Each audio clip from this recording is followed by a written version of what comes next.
station covering all of the DMV. This is DC News Now. Good evening and thank you for joining us for DC News Now at 6. I'm Ben Dennis. Developing now in DC, where police are investigating an attack on two people last night. One person charged after being stabbed in the neck with scissors. According to DC police, they are still investigating. Meantime, malaria in Maryland. Well, the Maryland Health Department has reported its first case, and the case originating in Maryland the first time in 40 years. Plus, suspicious flyers, what Fairfax County police say about biased messages reported late this week. And it's been beautiful this afternoon, and that trend will continue into the evening hours, but the heat and humidity will make a return tomorrow. The details coming up. Thank you, Scott. And it's almost time to head back to school, including for college students. We'll have tips on how to help and save from those student loans and more.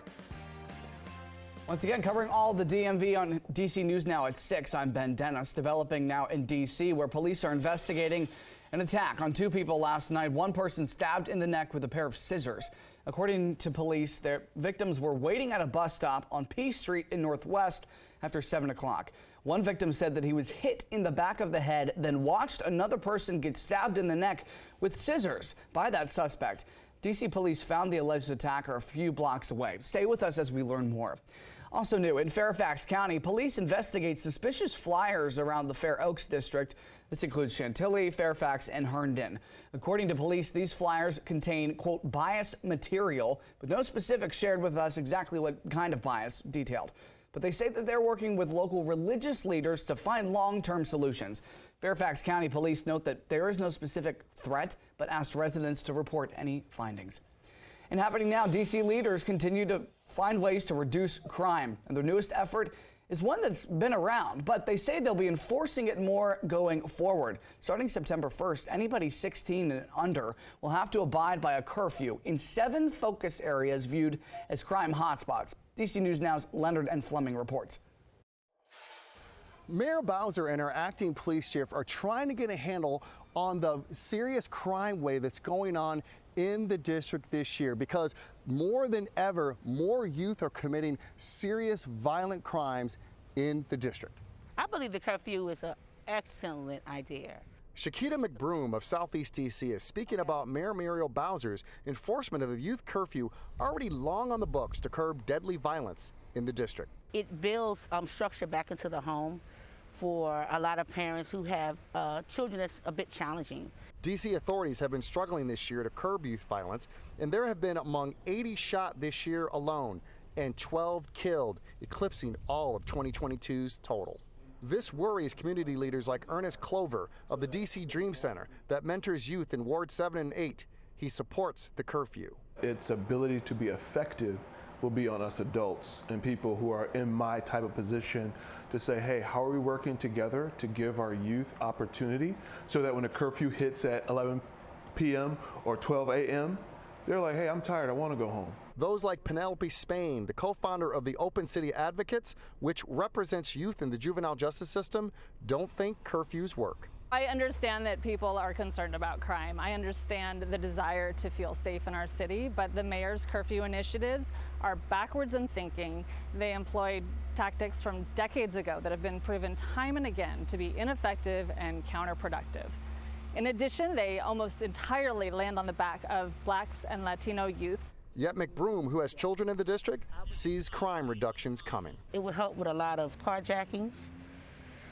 It will hold, people more accountable for their children and their whereabouts. And young people have also been victims of violent crime, with 12 youth being killed this year alone, eclipsing all of last year's totals in 2022. Reporting from Southeast DC, Leonard and Fleming, DC News Now, back to you. All right, thanks to Leonard. We have an update tonight out of Montgomery County after that bomb threat last night at the Montgomery Mall in Bethesda. The bomb threat was called in around 9 o'clock last night. Police evacuated the mall as a precaution. But after they searched the area, county police said that there was no bomb on the premises. Developing tonight, the Maryland Department of Health has reported their first malaria case not related to travel in more than 40 years. That person is now recovering at home after being hospitalized. Our Daniel Hamburg spoke with an infectious disease doctor who says people shouldn't be concerned, but should be aware of possible symptoms. Every year, Maryland has about 200 cases of malaria reported. One of the reasons is we have, I believe, a lot of people in this area who do travel to places in the world where malaria is more common. Places including sub-Saharan Africa, parts of Asia, even places in Central and South America where malaria is much more common. Dr. David Blythe with the Maryland Department of Health says the person infected with this particular strain didn't travel, though. The infection occurred over the last week or so. We received the confirmatory testing back from CDC this afternoon. The Maryland Department of Health won't say where it happened, only that it's somewhere within Charles, Prince George's, Montgomery, or Frederick counties. Symptoms include high fever, and then sometimes other symptoms, including muscle aches, sometimes nausea, vomiting, and diarrhea. If you do plan on traveling overseas to where malaria is more common, before you leave, check in with your doctor to see about getting preventive medication, because there is medication that you can take to prevent getting malaria. Blythe wants people to be aware, not afraid. We're hoping that we won't see any ongoing transmission of this, and we haven't seen any indication of that.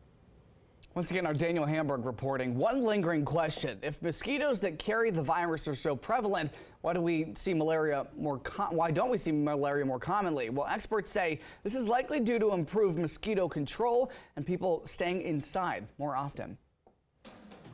Turning to weather now, meteorologist Scott Sumner. Scott, some shots on the Potomac River today really illustrate how absolutely gorgeous it was near the National Mall. Our photographer Jack Barba shot this video. People out and about today getting in some volleyball reps and a dive right into the sand, which isn't the best, but it truly was a great day to be outside and still is.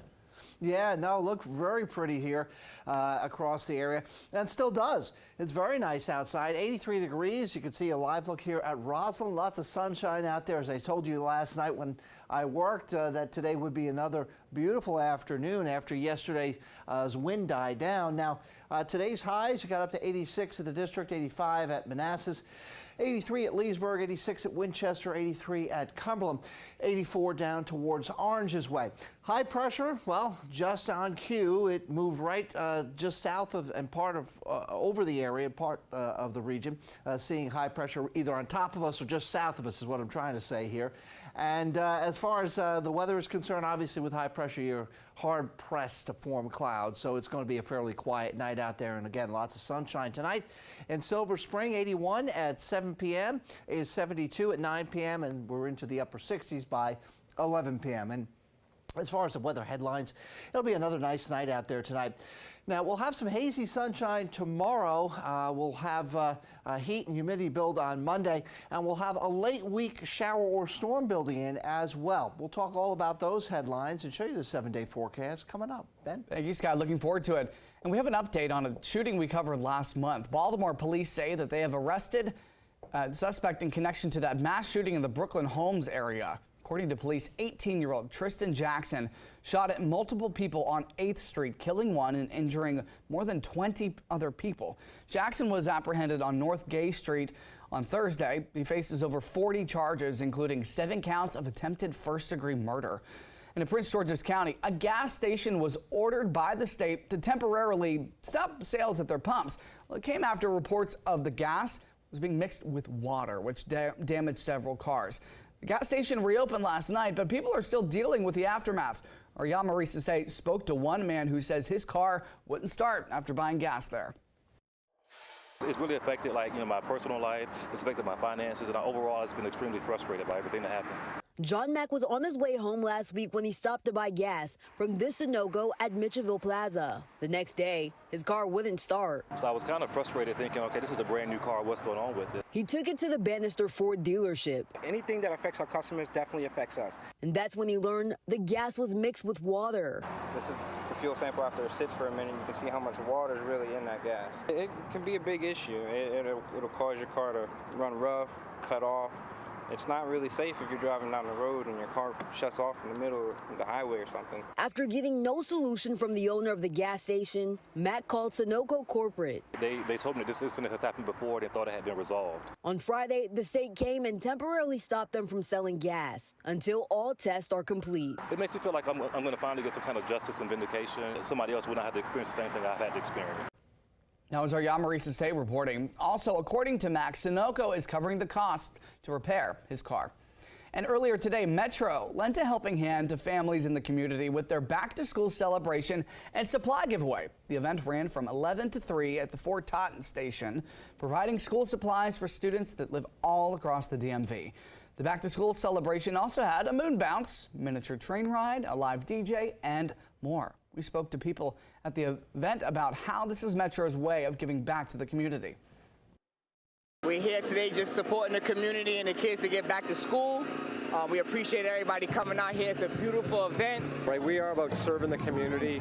The schools are a big part of what we do. Getting people to school is a big part of Metro's mission, right? So tens of thousands of people take the system to go to school every day. And the Metro Community Services Bureau has held over 400 community outreach events since its induction back in 2022. Scott, a lot of parents are getting ready for the first day of school. Yeah, matter of fact, not last week. I think it was the week before. I did some live shot at one of the, I want to say banks. It wasn't a bank, credit unions. And we were doing a drive there for school supplies. Right. So, yeah, absolutely. It's great stuff. And certainly all the kids could use some help here along the way. For sure. Plenty of people still struggling with inflation, but good to see people lending a helping hand. Sure.